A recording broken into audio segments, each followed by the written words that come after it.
Transformation time. All right. I am in line with the divine plan for my life. Say it again.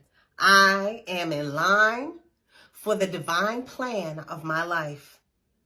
I love my body, my mind, and my spirit. Ashe. Because we're all in alignment with the divine plan for our lives. If you were not in alignment, you just wouldn't be here. Well, I shouldn't say that.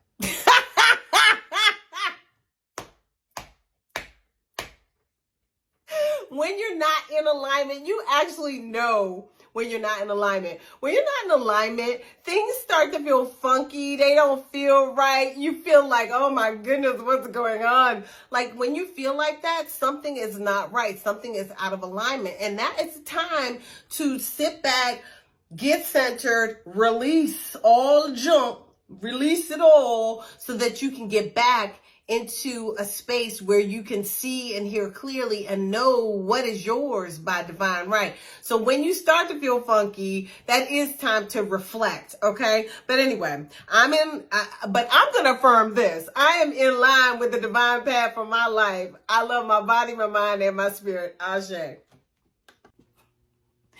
Thank you for watching. Before we close, I want to invite you to join us in exploring the female divinity system using the African Goddess Initiation Manual by Abiola Abrams. We're looking for women who desire to awaken their goddess energies so that they can learn how to love themselves the most, so they can spread their magic all over the planet, so they can manifest the prosperity that is theirs by divine right, and so that they can move on this journey of theirs with ease and on purpose.